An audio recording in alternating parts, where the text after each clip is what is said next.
कक्षा 12वीं के विद्यार्थियों के लिए एक और धमाकेदार वीडियो यहाँ पर लेकर आ चुके हैं।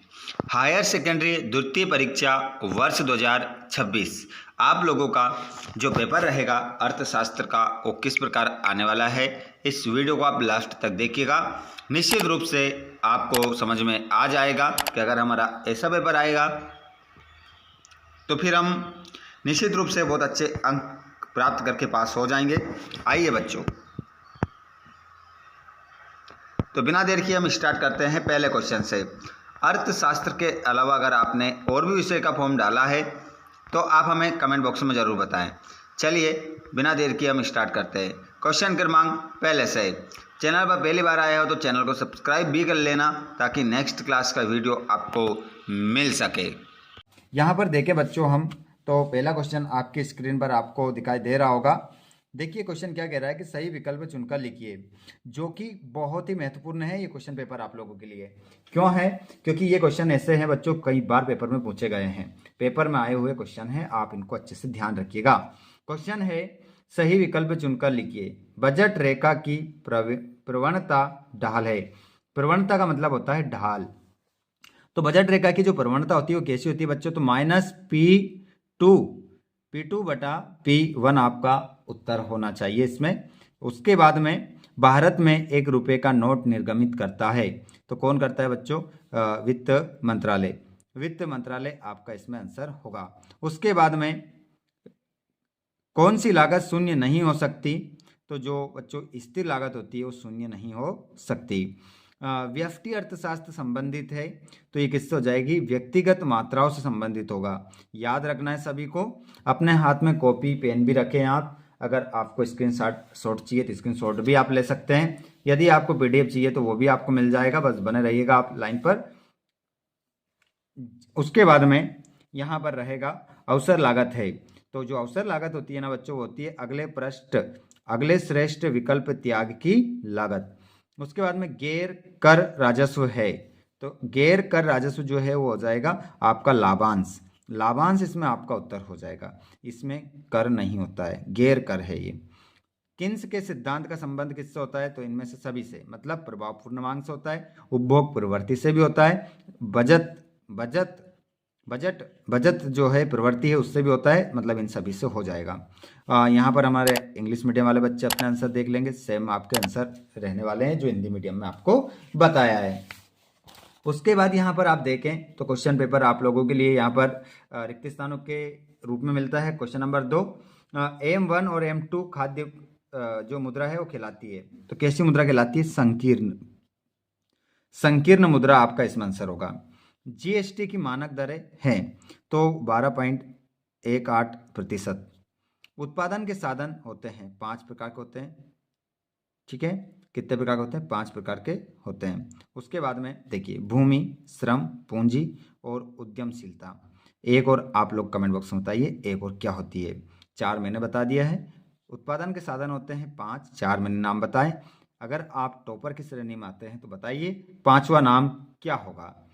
पूर्ण प्रतियोगिता में विक्रेता समरूप वस्तुएं बेचते हैं, तो खालिस्तान में आप समरूप।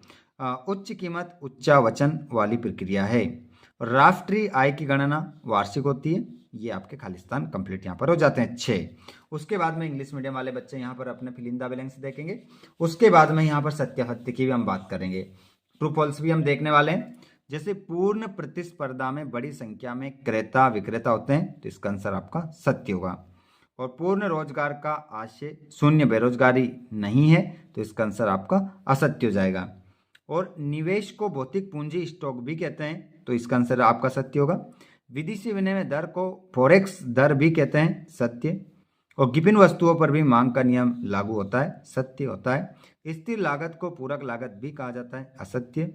और परिवर्तनशील लागत शून्य हो सकती है, सत्य।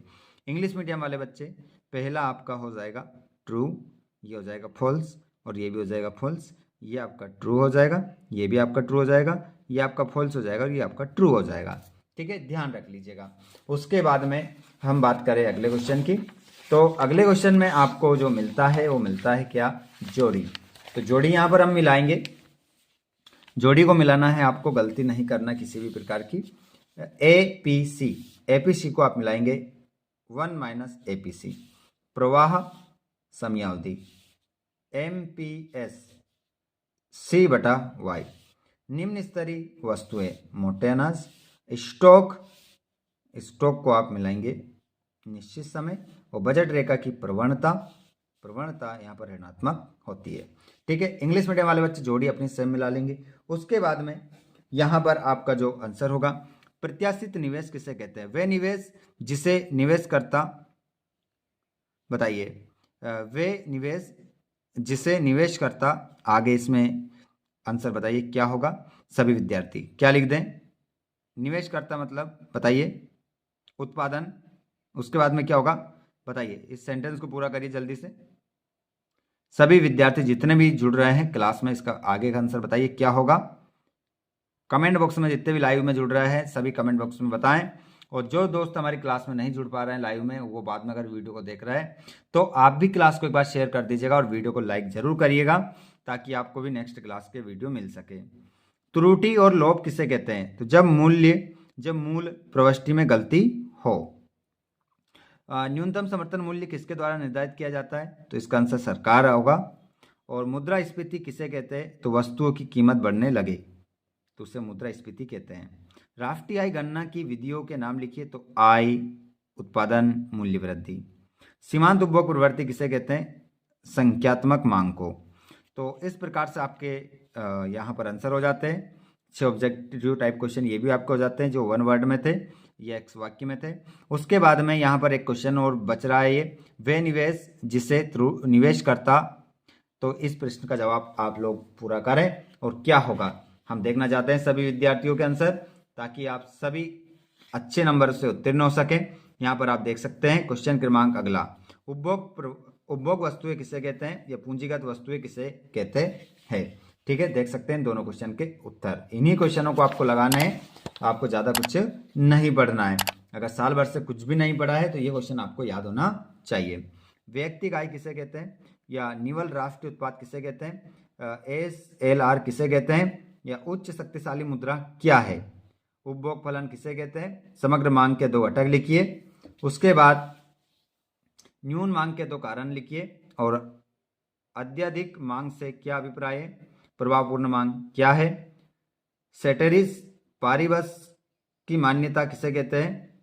और अगला क्वेश्चन है बाजार अर्थव्यवस्था किसे कहते हैं? उसके बाद में सकारात्मक आर्थिक विश्लेषण किसे कहते हैं? उसके बाद यदि हम बात करें क्वेश्चन क्रमांक अगला रहेगा आपका 13वां। तो यहाँ पर ये क्वेश्चन लगा लें आप जल्दी से, क्योंकि समय बहुत कम बचा है। अभी पेपर में हमारा बहुत ही या तो अच्छा हो सकता है या बहुत ही कठिन हो सकता है। यहाँ पर आप स्क्रीन पर देख पा रहे हैं। ठीक है, इन क्वेश्चनों को लगाओगे तो आपकी प्रैक्टिस होगी और बहुत अच्छा स्कोर आप कर सकते हो। यहाँ पर भी देख सकते हैं आप क्वेश्चन नंबर 19। ये सभी क्वेश्चन आप लोगों के लिए मोस्ट इंपोर्टेंट होने वाले हैं। अगर आपने पूरा पेपर लगा लिया तो यूं मान के चलिएगा कि आपने पूरा बोर्ड का क्या लगा लिया? पेपर लगा लिया। जी हाँ विद्यार्थियों, इसी पैटर्न पर पूरे 23 क्वेश्चन आपको मिलने वाले हैं। ये 4 नंबर के क्वेश्चन से लेके तो 1-1 नंबर तक के सभी क्वेश्चन मैंने आपको बताए हैं, जिससे आपकी बेहतर तैयारी होगी और अच्छा स्कोर आप कर पाओगे, अच्छे नंबर आप ले पाओगे। चलिए विद्यार्थियों, तो मिलते हैं हम नेक्स्ट क्लास में। आप इस वीडियो को कहाँ से देख रहे हैं कमेंट बॉक्स में जरूर बताइएगा, और चैनल पर पहली बार आए हो तो चैनल को सब्सक्राइब कर लीजिएगा, जिससे आने वाली क्लास का वीडियो आपको मिल सके। धन्यवाद, थैंक्स फॉर वॉचिंग, जय हिंद।